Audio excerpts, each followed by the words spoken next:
Shalom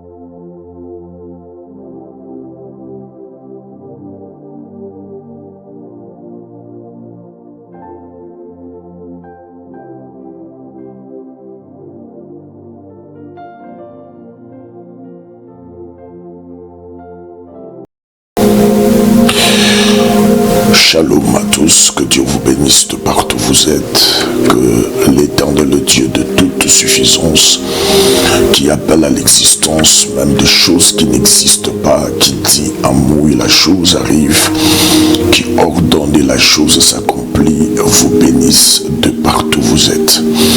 Je suis le vôtre pasteur Ben Yahweh Adolphe, pasteur responsable de l'église Mission Évangélique Christ Solution. J'aimerais partager avec vous quelque chose ce soir et j'aimerais que vous puissiez également partager la diffusion en vue de permettre à ce que plus de personnes se connectent pour donc bénéficier de cette parole, de cette révélation reçue de la part du Seigneur. Je nous amène très rapidement, nous sommes dans 1 Chronique chapitre 4, le verset 9 jusqu'au verset 10, que je vais très rapidement lire. 1 Chronique chapitre 4, le verset 9 et le verset 10. Il est écrit: Jaïbet était plus considéré que ce frère. Sa mère lui donna le nom de Jaïbet en disant: c'est parce que je l'ai enfanté avec douleur. Le verset 10, Jaïbet invoqua le Dieu d'Israël en disant: si tu m'es béni et que tu étendes mes limites, si ta main est avec moi et si tu me préserves du malheur, en sorte que je ne sois pas dans la souffrance, et Dieu l'accorda ce qu'il avait demandé. Nous allons prier. Adonai, bénis ces instants lorsque nous voulons partager ta parole. Je prie que le ciel soit ouvert. Je prie pour que ton poids, Seigneur, qui accompagnait la petite pierre de David et qui a fait que Goliath tombe, je te prie au nom de Jésus-Christ que ce poids accompagne le parole que je suis en train de communiquer à ton peuple maintenant. Merci d'être derrière chacune des paroles qui sortira de ma bouche. Qu'Adolphe que je suis se tait, mais que toi seul tu parles au travers de moi. Et cela au nom de Jésus-Christ de Nazareth. J'ai ainsi prié. Amen. Nous venons là de lire un texte de la Bible dans 1 Chronique chapitre 4, le verset 9 et 10 qui nous parle de Jaïbet. Jaïbet est donc ce garçon qui, après avoir constaté tout ce qui s'est passé dans sa vie, a donc fait une prière. J'aime ce texte parce que le verset 9 commence premièrement par la conclusion même de ce que était sa vie. Donc c'est ce que la Bible nous rapporte dans le verset 9. La Bible dit qu'il était considéré, la Bible dit qu'il était considéré que ce frère, il était le plus considéré, voilà, il était le plus considéré que ce frère. Mais comment en est-il arrivé, comment la vie de ce garçon est arrivée justement à cette conclusion? Parce que la Bible nous rapporte en même temps que lors de sa naissance, sa mère a donc préféré de lui donner le nom de Jaïbet. Vous savez, différents facteurs donnent une identité dans la vie. Il peut s'agir de ses origines, il peut s'agir de la coutume ou de la culture, mais aussi des circonstances de la vie, favorables ou défavorables, mais aussi de l'environnement. Et Jaïbet, dont nous parlons ici, parce qu'il s'agit de lui, a reçu un nom venant des circonstances dans lesquelles il était né. Sa mère l'identifie à la souffrance qu'elle a endurée lors de son accouchement. Alors même que que j'étais en train de méditer sur ce texte, trois questions. En fait, je me suis posé trois questions. La première question était celle de savoir de quelle douleur parle-t-elle, de quelle douleur sa mère parle-t-elle. La deuxième question, en quoi la douleur ressentie était-elle différente des autres de ses frères? Parce que Jabet a eu, la Bible nous rapporte qu'il avait des frères. C'est ce que la Bible nous rapporte dans le verset 9, qu'il était le plus considéré de ses frères. Donc il avait des frères. Mais en quoi la douleur ressentie était-elle différente? Parce que Jabet, comme je l'ai si bien dit, avait des frères. Et la dernière question, et pourquoi cette femme va donc donner une identité? Elle va définir une identité par rapport à une réalité passagère, courte, pour couvrir toute une vie définie au-delà des années et de générations. Parce que le nom que l'enfant porte, en quelque sorte, l'identifie. Le nom que l'enfant porte également aussi identifie ou révèle la destinée de cet enfant. Rappelez-vous, dans les Saintes Écritures, que plusieurs, que le Seigneur a voulu comme ça changer leur destinée, il n'a fait que toucher à leur nom. Nous prenons l'exemple de Simon, qui se rappelait plus tard Pierre, prenons l'exemple de Jacob, qui se rappelait Israël, et prenons l'exemple d'Abraham, qui sera plus tard appelé Abraham. Alors Jabet est face à cette situation. Jabet constate que sa mère lui colle une identité, et c'est en rapport avec une douleur qu'elle a ressentie, mais une douleur bien sûr passagère. Mais Jabet réalise au fait que c'est quelque chose qui couvre sa vie. Exactement, il nous arrive comme ça de réaliser certaines choses, certaines situations, certaines circonstances dans nos vies qui nous collent, qui ne nous lâchent pas. Mais écoutez, Jabet choisit donc le chemin de la prière. C'est ce que la Bible nous rapporte. Dans le verset 10, la Bible dit ceci, la Bible dit que Jabet invoqua le Dieu d'Israël, pas un autre Dieu.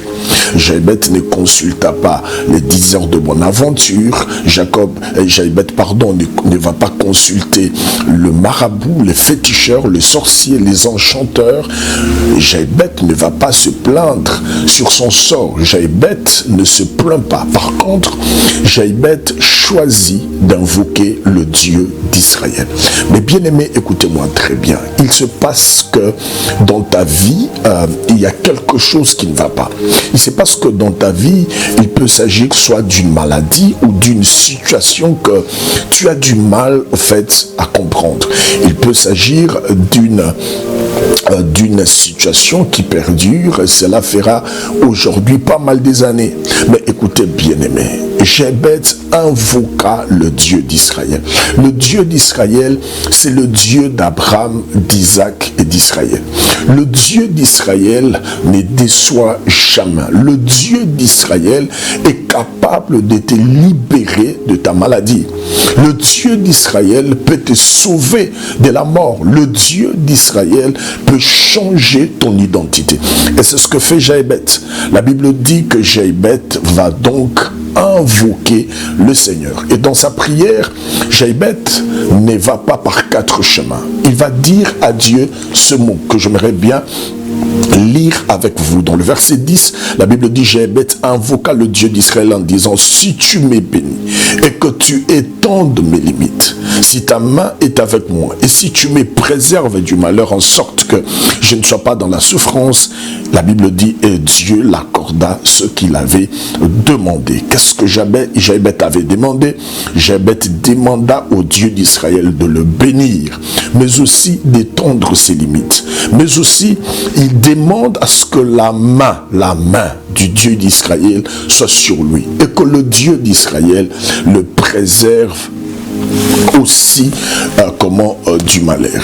Alors, je voulus comme cela comprendre la prière que fait Jaébet ici, parce que, écoutez-moi très bien, comme vous le savez bien, que derrière, dans les dits, il y a toujours le non-dit, et dans le non-dit, se cache justement ce que la personne a voulu dire. Je répète, je dis que dans le dit, il y a toujours le non-dit, et c'est dans le non-dit que se cache ce que la personne a voulu justement dire. Jacob dit, Jaébet, pourquoi je ne cesse de dire Jacob, Jaébet fait la prière, il dit, étends mes limites. Étends mes limites, en quelque sorte, donne forme à ma vie. Jaébet sent que sa mère limite sa vie autour d'une souffrance passagère. Ainsi, comment cette souffrance couvre toute sa vie. Jaébet trouve que ce n'est pas du tout normal. Elle ne pouvait pas quand même identifier ma vie à une situation qui est passagère. Et Jaébet invoque Dieu. Jaébet s'est dit que ce n'est pas normal. Elle ne pouvait pas m'identifier à une souffrance passagère. Et Jaébet cherche justement à changer sa situation. Mais bien aimé, tout commence justement là. Parce que Jaébet s'est dit, elle ne pouvait pas associer ma destinée à sa réalité, à une souffrance passagère. Elle ne pouvait pas m'infliger cette souffrance, m'identifier à cette souffrance. Et Jaébet invoque Dieu. Et le premier point, mes bien-aimés, c'est d'abord de commencer à comprendre que ce n'est pas normal. Le chemin vers la délivrance commence là. Le chemin vers la délivrance commence lorsqu'on réalise, lorsqu'on est capable de se dire que ce n'est pas normal. Et ça, ce n'est pas quelqu'un qui viendra te le dire. Ça, ce n'est pas ton ami, ça ne serait pas tes parents, ça ne sera pas, eux ne feront que faire le constat. Nous avons été tous témoins de nos frères et sœurs à qui parfois nous parlons, à qui parfois avons remarqué quelque chose d'anormal. Nous avons attiré leur attention, mais tant qu'eux-mêmes n'ont pas réalisé que c'est anormal, ils ont continué à faire ce qu'ils étaient en train de faire. La délivrance, ce n'est pas quelqu'un d'autre qui vient te dire que ce n'est pas normal. Ce n'est pas quelqu'un d'autre qui vient t'éclairer pour te dire que ce n'est pas normal. Mais c'est toi-même. C'est lorsque toi-même tu réalises et que tu comprends que ce n'est pas normal. Et Jaébet, justement, Jaébet comprend que ce n'est pas normal. Et parce qu'il trouve que ce n'est pas normal, il va chercher le Dieu d'Israël. Dans Daniel chapitre 9, le verset 1er jusqu'au verset 3, quand vous lisez ce texte, vous allez voir que les enfants d'Israël se trouvaient à Babylone, venus en exil avec le roi Joachim. Mais ce n'était pas quelque chose d'hasard, cela était dorénavant déjà annoncé par le prophète Jérémie. Mais lorsque le prophète Jérémie avait annoncé leur déportation, leur exil, il parlait justement de 70 ans. Il a dit, après 70 ans, l'Éternel allait les délivrer. Et dans Daniel 9, la Bible nous rapporte que Daniel alla trouver dans les livres, Daniel va tomber sur le document qui, au fait, parlait de la prophétie du prophète Jérémie, mais aussi des années dont l'Éternel avait longtemps déjà annoncé à son serviteur. Et qu'est-ce que Daniel fait? Daniel a commencé à prier. Il a compris que la situation n'était pas normale. Pourquoi? Parce que Dieu avait parlé de 70 ans. Et Daniel comprend qu'il était l'heure pour que Israël rentre sur ces terres. Mais bien aimé, laissez-moi vous dire, alors que vous êtes connecté à ce programme, je ne sais pas qu'est-ce qui se passe dans ta vie. Je ne peux pas je ne peux savoir ce qui t'inquiète, ce qui te malmène. Mais je voudrais tout simplement te dire que si tu veux sortir de cette situation, le premier point, c'est d'abord de commencer à comprendre que la situation en question n'est pas normale. Et la deuxième des choses, c'est mettre dans la prière en invoquant l'Éternel Dieu d'Israël. Pas un autre Dieu. L'Éternel Dieu d'Israël. En dehors de lui, il n'y en a pas d'autre. Il n'y a que lui seul qui peut exaucer à ta prière. Il a dit, invoque-moi, je te répondrai. Je te ferai savoir des choses cachées que tu ne connais pas. Il a dit, invoque-moi au jour de la détresse, je te délivrerai et toi tu me glorifieras. C'est possible que cette maladie qui te ronge sèche. C'est possible que tu sors de cette situation. C'est possible, bien-aimé, de pouvoir changer ton identité. Et voyez-vous, Jaébet a été capable d'invoquer le Dieu d'Israël et le Dieu d'Israël a changé son identité. La Bible dit qu'il ne fait exception de personne. Il peut aussi te visiter. Ce qu'il a fait pour Jaébet, il peut le faire aussi pour toi. C'est que Dieu accomplit dans les temps pour Jaébet, il peut également le faire pour toi. Alors j'aimerais que tu invoques le Dieu d'Israël. J'aimerais que tu appelles à l'aide le Dieu d'Israël. J'aimerais que tu parles au Dieu d'Israël. Et le Dieu d'Israël répondra sûrement à ta prière. Car, bien-aimé, il a dit, je me laisse trouver par celui qui me cherche. Tous ceux qui me cherchent me trouvent. Et il dit, je me laisse trouver par celui qui me cherche. Est-ce possible que le Dieu d'Israël exauce ta prière? C'est possible que le Dieu d'Israël réponde à ta prière. C'est possible que le Dieu d'Israël intervienne dans ta situation. J'aimerais prier pour toi après t'avoir communiqué cette parole. Permets-moi, ne serait-ce que pendant 1 minute, prier pour toi. Et je suis en train de croire que le Dieu en qui j'ai cru va te visiter là où tu es. Je ne sais pas qu'est-ce que tu traverses, je ne sais pas qu'est-ce qui se passe exactement dans ta vie, mais le Dieu d'Israël le sait très bien. J'aimerais prier pour toi. Adonai, je prie au nom de Jésus pour ton peuple connecté maintenant à ce live, à ce programme. Je te prie au nom de Jésus, de partout, Seigneur, connecté. De là où se trouve ta fille ou ton fils. Après avoir écouté cette parole, Seigneur, toi seul sais exactement ce qui se passe dans sa vie. Mais je prie en ma qualité de ton serviteur pour que tu étendes ta main. La Bible dit, ta main n'est pas trop courte pour sauver et ton oreille n'est pas dure pour nous entendre. Je prie, Adonai, que tu étendes ta main sur sa vie. De la même manière, Père, que tu exaucas la prière de Jaébet, qui prie en disant, étends mes limites. Étends mes limites, que ta main soit sur moi. Préserve-moi du malheur. Et parce que tu exaucas la prière de Jaébet, la Bible dit qu'en toi, il n'y a ni changement, ni ombre de variation. Je prie, Adonai, pour que tu interviens dans la vie de ma sœur et dans la vie de mon frère. Et cela au nom puissant de Jésus-Christ de Nazareth. Toi qui es malade, je prie maintenant, reçois ta guérison. Que la main de Dieu se pose sur toi, alors même que je suis en train de prier maintenant. Que la main du Tout-Puissant se pose sur toi, et cela au nom de Jésus. Toi qui as des problèmes, toi qui te poses pas mal de questions, que celui qui répond aux questions, que celui qui donne solution aux problèmes intervient dans ta vie, alors même que je suis en train de parler maintenant, et cela au nom puissant de Jésus-Christ de Nazareth. Que ton ciel soit ouvert, de là où tu es connecté et que tu suis ce programme, de la France, de la Belgique, de la Suisse, de l'Autriche, de la Finlande, de la Suède, de Londres, des États-Unis, de partout où tu peux être connecté en train de suivre ce programme. Je prie pour que le ciel de ce pays te soit favorable, et cela au nom de Jésus.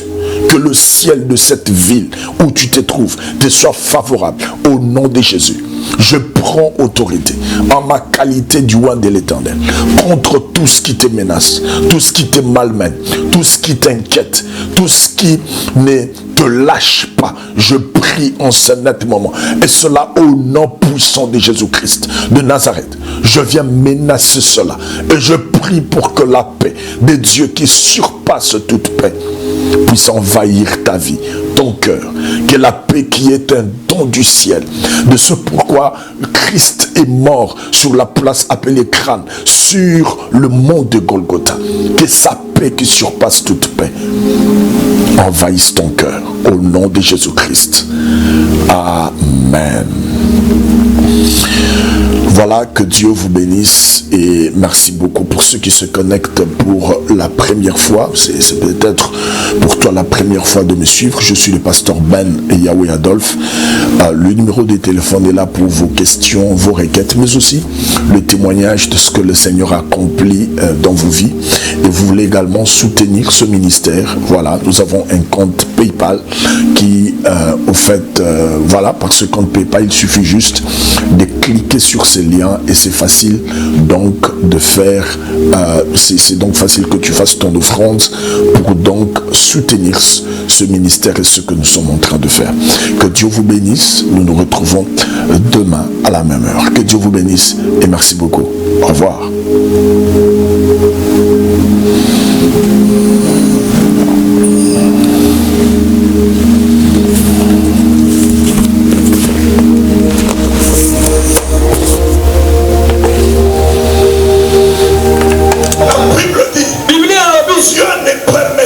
Jamais qu'une tentation dépasse tes forces.